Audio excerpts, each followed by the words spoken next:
last week, unfortunately, my mum passed away. For me, what works for me, doesn't work for everyone, is to talk about it. It does work for me. For other people that have no need to talk about it, and that's good too. It just hits people in different ways. You have to try and find some normality in that period, I guess. All the stuff out is not only have you got the grief, you've got all the stuff that goes behind it. If I'd be able to pull myself back together, in a 2-week period, to be able to face that kind of thing.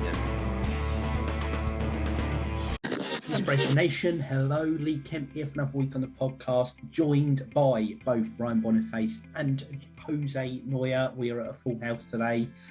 How are we doing, both of you? Yeah, I'm not bad, thank you. I'm not bad, but I might say things later in the podcast. It's been very, very challenging and a very emotional challenge for me in the past couple of weeks. It's still going on for the moment, but I'll leave it at that for the moment. Okay, we thank everyone, of course, for being with us again. Listen to us across podcast platforms, follow us on YouTube, and don't forget to check us out on social media at listen2in, listen-to-in.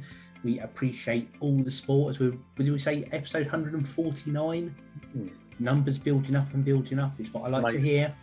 Amazing. We must be getting close to our 3rd anniversary at this rate.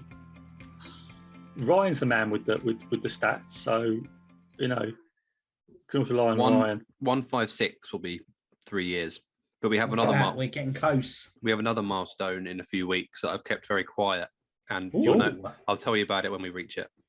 Okay, exciting stuff. There's a tease to stay with it, if nothing else. For this week, owing to some stuff that's been going on, we've had a few of these in the past episodes where we called it our winging episodes. There's no set structure. We don't have a theme to it. We just talk about what's going on. Comes from my love of generally just winging stuff. So we'll see where we go with this. And I suppose to start us off with, Joe, and I want to give you the floor because you have had a tough couple of weeks. You've been absent for the podcast from this, and I don't know how much you want to share or talk about with us about this. You don't have to say about any of it. We can talk about all of it. It's up to you. Yeah, it's been challenging because I've been on and off. Actually, been a bit very inconsistent. So I've been on and off. You've become like the new Lee. Yeah, but last couple of weeks, as we know, Mum wasn't too well, and so she went into hospital, and she's been very unwell, and we found out for a while, but she didn't let us know because she wanted to protect us. So last week, unfortunately, my mum passed away on Thursday. So it's difficult times. Was with her, in her final days, which was lovely. But it's been a bit difficult. It's hard to explain. Other than I don't know whether I'm going to cry in this episode. I don't know, but it's just a really sad time. And funeral's on Friday. But I wanted to come on the podcast because I wanted to just, if we are going to talk about it, because other people are clearly, I'm not the only one in the world. I think Ryan said it actually really lovely in one of the podcasts episodes. I think it was the one before last, that everyone, there's other people in the world going through the same thing, and someone could be going through this right now. So I hope this helps someone out there as well, because grief is a funny thing. We all deal with it in different ways. And so I've had sad time. I've been crying. I've been, sometimes just felt numb. I've had so much love and support from you guys as well, and it's just been lovely. But it's just to recognise that your mum's never going to be there anymore. We had a great relationship. Was going to see her regularly, and it's just challenging to think that you're not going to see that person. In fact, the other day I was driving and I thought I saw my mum, and it wasn't her at all. And actually, having read the blurb from the hospice, which was St Wilfrid's Hospice, who she ended, they said that's quite normal. I thought, thank God for that, because you think sometimes you can go a little bit crazy. So my energy is quite low. I feel a little bit low, and it's difficult. But life does go on, and I'm sure my mum, who was on an episode, I can't remember the episode number, but she was on the podcast, and I'm quite happy to talk about it because it's about being authentic. It's about, like we said before, guys, around that this podcast is more like a journal for us and our journey. So, we can go back and listen, and, can go back and listen to my mum even, and think, that's forever, on the internet. So people almost like live virtually, which is a really interesting thing. So even when we're long gone, this will still be on the internet somewhere, so people could listen to it. So there is all that to it. So at the minute, I'm okay. At the minute, I'm sometimes just feel like just a little bit bottomed out. But I'm okay. I'm okay. Just dealing with every day, taking each day as it comes. But I'm just really grateful for finding energy to come on and talk to you guys. I wanted to come on, and I could have just said no, I don't want to do it, but I just think it's important to try and carry on, try and do something just a little bit at a time, just to sort of ease my way back into things. So I am easing my way back into things. So I'm not doing anything full on nation at the moment, because this has got to be this period, I think, for me to just regather my energy, thoughts about my mum. I've kept my Christmas card for my mum. She wrote me a Christmas card. She was very ill over Christmas night. I didn't realise how ill she was, and she hid it from us, like, to protect us. And it's like, for me, it's quite brave. So yeah, there you go. That's a bit of a long ramble about what's been going on, but yeah, so a lot of stuff in there. So yeah, thanks for asking, Liam. I know you guys have been compassionate. I've been sending messages, and I appreciate the love, and I appreciate the love of the nation, because it is difficult. And if anyone else is going through grief, then for me, what works for me doesn't work for everyone, is to talk about it. It does work for me. For other people that have no need to talk about it, and that's good too. It just hits people in different ways, and it's just to say that it's okay to do it whatever way works for you. So I'm going to stop talking now. There you go. I'm going to hand the floor back. Good words, Joe. Good words. It was episode 22, by the way. I just looked that up while you were talking there. Released way back on the 8th of August 2019. Wow, that would be really interesting to go back and actually listen to that. I can't do it at the minute. I just don't feel I could at the moment, but I will do. But it's always there, Joe. That is two weeks after our Winging It episode as well. Oh, that's interesting, isn't it, as well? Seven months BC. I was going to say that is in a pre-COVID world, isn't it? Yeah. Wow. We're no longer in 2020. We're in. We'll be in 2 BC in a couple of weeks. Wow. Or sorry, AC, 2 AC, yeah, 2 after AC. COVID. Incredible, isn't it? I think it's quite a poignant point that you make, Joe, that there isn't a rule book that says you have to do this to achieve X outcome, and we've spoken about that in different ways before, but it's just so clear in situations like this that you don't know how best to get through these situations until you have to deal with them. And you can listen to all the people in the world say talking is the best way, or I don't know, going running is the best way, or releasing that stress in whatever way it is the best way. But you'll never know until you're in that situation, and you'll try those things. In your heart of hearts and in your head of heads, you'll know what's a sensible thing to do.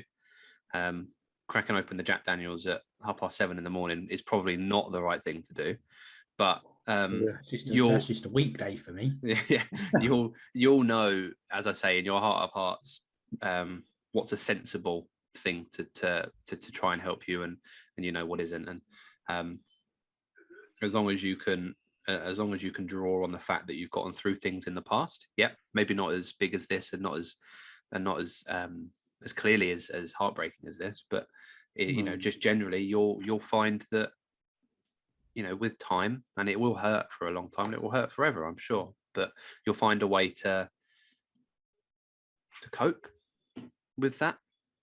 I think that's fair. Sure, I definitely. And you might find the answer to that tomorrow.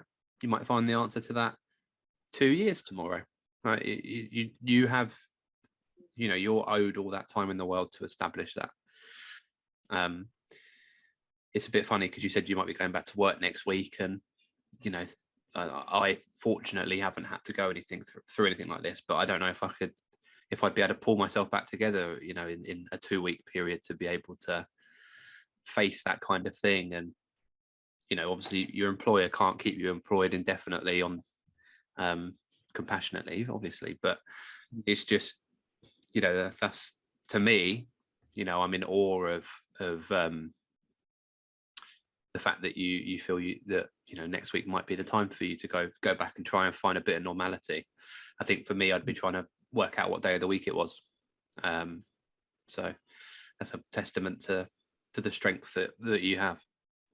It does feel like that sometimes. You just don't, you're sorting all this stuff out. It's not only have you got the grief, you've got all the stuff that goes behind it. You've got all the people to let know what's going on, and so. But I think sometimes just to have, even to let your work know and get involved and let them know, keep updated. I think for me to go and just even do some lighter duty. I'm not talking badly about them, because they've been nice to you. You said they sent you some flowers and they've been nice, but just generally speaking, from like an employment position, it's like you get a week, 2 weeks, 4 weeks, depending on your employer. I don't know, but it just feels like how can you put a time frame on that workout? You can't. So it's difficult. It's difficult for both sides. Obviously, as I say, they can't keep you employed indefinitely without knowing when you're going to come back, of course. But it's definitely, it definitely puts things into perspective that that you have to try and find some normality in that period, I guess. Exactly. What's normal anyway, right? Yeah, of course. What's normal? We talked about it before. What's normal? These things happen. By going through this event, has changed my perspective on life. Again, you just look at life through a different lens, and it's like a lens that I've never looked at it through before. I end up, I'd never be speaking. Sometimes I'm speaking out loud to my mum. I'm actually speaking out loud. I'm saying, "Oh, Mum, you would love this," or I'm out for a walk and saying, "Mum, what do you reckon of this?" And it's funny because I spoke to my sister-in-law, and she's lovely, and she does the same. People do it different ways to cope with different things. So you just do start doing things that you thought you wouldn't do, and you just do because it's just a way of coping.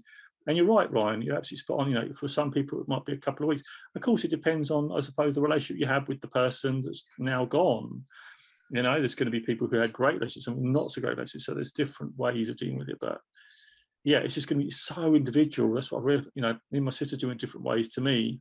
But we're just reassuring that that's okay. I feel okay now. That's fine. There's going to be ups and downs, and you don't feel guilty for feeling fine. It's like it's just part of the play. Then you'll feel sad. So, having to sort of things like funeral arrangements, like talking to, it's like strange. It's like almost surreal. Like, it's very strange and surreal. And I think sometimes it sinks in, then it doesn't sink in. You thought you synced in, but it hasn't quite sunk in enough. So because you're doing all these different things, and sometimes that keeps you busy from yourself. And today I had a moment where I had a bit more time than I usually, because we've been sorting lots of things. I've gone chucked some stuff down the dump, because you're having to throw things away. And I found myself going through things. Can we throw this away? But let's think about this for a minute. Those are just things that people have, aren't they? Things, you come in with nothing, you go out with nothing, and I know Mum would have just wanted me to be happy, and doing this with you guys, I know she'd say, look, just go do what makes you happy. She's always very protective, so I want me to be happy and enjoy life. In fact, sometimes she thought, you're doing inspiration, you're doing too much of it, she would say. She was like, you're doing work, you're doing it. I said, Mum, but I love doing it. And then she sort of got on board with that. She loved the emails from what we got and all the episodes. She would watch them and give you guys a lot of love, because she liked you guys a lot. Me more than Ryan, obviously. You both you give off failed son vibes, while I give off like young grandson vibes that's got the world ahead of it. Don't give me that. Sweet. I love that. Yeah, and you guys, honestly, she always talked about you when I talked about the podcast. How they getting on? How they doing? Ryan's lovely. That Lee's great. Always those little things. And and I'm glad that we had on the podcast, and we've got that there forever now. And it's part of that life's journey, right? So I know it's a bit morbid, but we are going to come to the end of our own lives at some point. And we would have left something that would be valuable to other people, that we're talking openly about these things. And I'm feeling all right at the moment. I think it's just helping to talk about it. And I'm up here, I'm hijacking this potential winging it episode. But I just want to say thank you for letting me talk, and express just what I'm feeling right now at this moment, whatever time it is now. What is it? 6:25, and this could change. And I know, Brian, you said about a bottle of Jack Daniels when it's 7:30. I'm not doing that. I'm definitely not doing that. But what I do have, and I told you earlier before we come, I do have some Baileys in the fridge, which I might have a little bit of after the podcast. I've got something to eat first. So it's all whiskey based. It's all good. Is that whiskey based? I don't know. Is it? Is it a whiskey based drink? Oh, didn't know that. I just thought it tastes nice. Apparently something called a baby Guinness that my daughters are talking about. Apparently it's Tia Maria in a shot glass, and then you top it with Baileys. Has anyone heard of that? I think I might have heard of that before. When I was last out with a couple of ex-colleagues of ours, Noya, I got introduced to them, and I was convinced that it was going to be disgusting based on who was buying it. And I'm like, I don't trust you, because the last thing they got me to do was absolutely awful. But they were amazing. Absolutely amazing. Do you shot them or just drink them? Shot them. You have to shot them. And it's like that, but I showed a shot glass size for everyone who's not watching on YouTube there. But it is, I would highly recommend. Is there different flavors of Tia Maria, because I don't really know? Is it always just one? Yeah, flavor? there is. I mean, I saw there's an advert on, and they do some weird mint. I think it's mint. But the drink is green. I don't know. It's very counterintuitive to want to drink it, I think. On the subject of, shouldn't it be black? On the subject of flavored alcohols, there's a popular DJ of my generation called Charlie Sloth.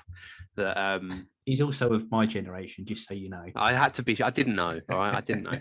He released a vodka brand a couple of years ago called AU Vodka. And they do flavored vodkas, basically strawberry, grape, blackcurrant, blah blah blah, whatever.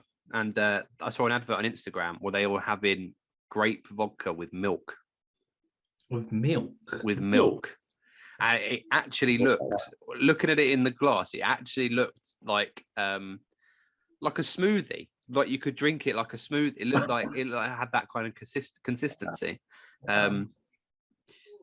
Not sure if I back the flavors though, to be honest. No, sounds a bit risque to me. Yeah, with weird. No, I wouldn't be drinking that. I am moving. I am quite into flavoured gins at the moment. I was saying my drinking as we've moved on to alcohol in the conversation. That's my drink for. I realised that it was trendy like 2 years ago, but I'm often behind the times with this sort of thing. So yeah, I mean, gins. I mean, my daughter goes into gin, but I just drink whatever the gin they make me. So what is it? What's the favourite at the moment? Now I cheat because I don't have it with tonic. I have it with lemonade because it's not so bitter then. But yeah. At the moment, I've got a mixed berry one I'm drinking, which is very nice. Nice. And pink gin's good. Raspberry one. I was at one of my brothers the other day, and he's got I'm sure it's like a salted caramel chocolate gin, which smelled awful, but he assured me tastes really, really nice. Wow. I never thought you'd get gin that flavour. But this is my thing this year. I'm just going to, like one on the go at a time, but I'm going to work my way through. I can give you little gin updates as the year progresses. I like, and culminating in the Christmas crescendo, I suppose, right? Indeed. Where you got to mix all of them together and drink it in one big glass. Oh my God. That's the sort of shot I was trying to avoid when I got off the baby Guinness. Yeah, I love that. In the biggest gin glass you got. Quite big those gin glasses as well. You stick a lot in those. But no. Yeah. So gin. So gin for you then, Lee? Me, or Bailey's or Jammy Red, because that's all like. Oh, you love that, don't you? What about you, Ryan? What's your drinks? I'm just a beer man, really. And if I get fed up of beers, then I'll have like a vodka lemonade. I'm quite basic. Classic, I would say. Yeah. Classic. Growing up as like a young adult, I didn't really start drinking until I was like 21 because no alcohol tasted nice. Like beer didn't taste very nice. Vodka tastes terrible. Whiskey wasn't nice. Whatever. I could just about stomach like a spiced rum and Coke, but it wasn't nice. And then one day I went to the pub with my mate, and I was 21, and we got a beer, and I was like, "That's all right." And then here we are. It's funny how we trained ourselves, isn't it? Like, there must be a point where you've gone, I don't like that. And then you sort of training yourself to like you it. just It's got to very push weird. through that first few, and then it's all right. The whole process of alcohol is weird, right? Because you're just deliberately poisoning yourself for enjoyment. Yeah, it's so weird, isn't it? Think, oh, because as a kid, like you like I don't know, in Spain. So going back to my mum's roots, really, because she's Spanish, and yeah, they let little ones drink. They let them drink. They're quite okay with it open. But like when I taste my first bit, I did not like that at all. But I like it now. But like I did not want that. Like why are adults drinking that? It's horrible, But yeah, absolutely spot on with Like it. bananas. I used to hate bananas as a kid, and I reached my teenage years, and I was bananas are all right, actually. It's weird. That's It's weird quite a how diversion there. Beans yeah, onto bananas. well, things you don't like. Well, you would have shared because Megs, Megs who came on the podcast, my daughter, she still hates bananas. Like she doesn't like them at all. So we used to say, "Oh, we don't like Megs," but she still don't like them. You show a banana, it's like garlic to a vampire. She just run out of the room. So I don't know why she hates bananas, but I love them. The rest of the family love them, so she's like, yeah, I hates them. So if you want to get rid of her, you just go, "Here's bananas." So it's a tip to someone. Anyway, but yeah, I love that. So bananas, alcohol. So anything else you want to talk about, guys? Or anything else that's coming to mind? So tell me a little bit about what's going on in your worlds at the minute. Maybe there's some things we can pull out of that. I'll quickly, because I'm going to do my timekeeper thing and say we'll have to wrap up in a second before we run out. But I'll quickly update and say I'm following the New Year's resolutions episode and a follow up. I've started my morning routine. You'll love that, Joe. Morning routine, but 6:30 shower, 7 I hit a bit of odd jobs, I will say, a bit of lead time, various things. I spoke to you before tonight, supporting some other podcasts and stuff I listen to, doing a bit of research to help them, for example. So I've got my productive morning underway before I log on and start my working day. Because we said I burn out as the day goes on, and I used to do that odd jobby stuff at the end of the day, and it was a real slog. And I'm just trying to, rather than staying in bed, which is what I started to become more and more accustomed to at the back end of last year, is pushing to get out to get it done so that I can wind down as the day goes on, which is going well so far. So that changing routine is working out, I would say. Are we changing into a morning person, are we, Lee? Is this what's happening? And I think it's weird because I think I am. I think that's when I'm my most productive and I get the most done and I'm going. I don't like the getting up part, but once I'm up, I'm fine. Yeah, that's the challenge, isn't it? It's the get that foot out of the bed start. It's the heart, that's the challenge, isn't it? So that's what it is. So I'm really pushing into that. So I've got that rather than just hitting the snooze button, which we've talked about, I've struggled with over the years. I'm really pushing that now so that I'm making the most of that time rather than... Because actually, by the time I get going in the day, if I've spent an hour snoozing, I don't feel very good. Whereas if I do get up and I push through that bit, I'm in a flow and I'm going. You can tell because my arms are going crazy as I discuss this. I bloody love that, Lee. Yeah, because that snooze button, right? That was the bigger. That's the big one, isn't it? It's the big one. That's brilliant. And so, you still hitting snooze, or are you not sitting snooze now? No. So I'm at the moment on 1. So I set the alarm for 6. Which then gets reset for 6:25, and that's my up. So I've got that little bit of just half an hour longer, and then up in the shower, ready to go. Oh, that's impressive. And before, what was it? Was it a couple of snoozes? Oh, I could snooze for an hour easily. Would you keep hitting snooze? I mean, was there a snooze spike? Okay. So you've actually planned for that, and you. I love that. Working around it, and I say I'm, got a list of various odd jobs I'm working through. I'm ready, when it's time to then start working, I'm in a good mindset. I'm ready to go. There's none of that, logging on at the last minute and then slogging into the day. So it seems to be working well so far. And in terms of working well, how are you feeling, I suppose, when you're doing it? Good at the moment. I say, and we talked about the last few, I got hit, I had this really rotten cold for the last couple of weeks, which did really hit me. And I've stepped in the routine during that time anyway, but now the cold has passed, I can definitely feel the benefits. Fantastic. Brilliant.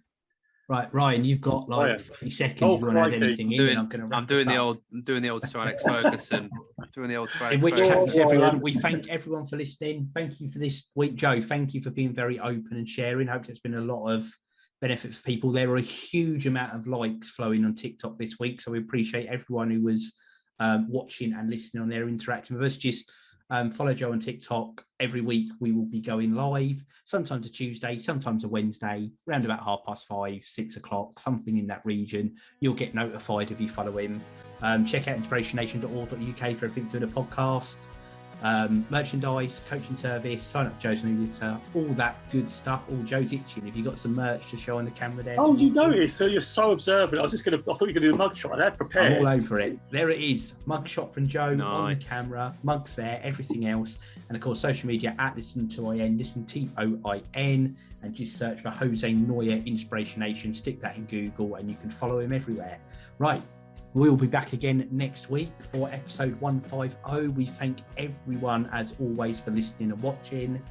3, 2, 1, Inspiration Nation. Catch you guys later. So I want to know now, what's your biggest takeaway? Don't forget to hashtag it with Inspiration Nation in the comments below and make sure you commit to action. All right, thank you for checking it out. So don't forget to catch all our other Inspiration Nation podcast episodes right over here. So go check them out. And also, don't forget to subscribe, because that will tell you when your next video goes live by you hitting that amazing bell. So until next time, it's Inspiration Nation, and I'll see you right over there.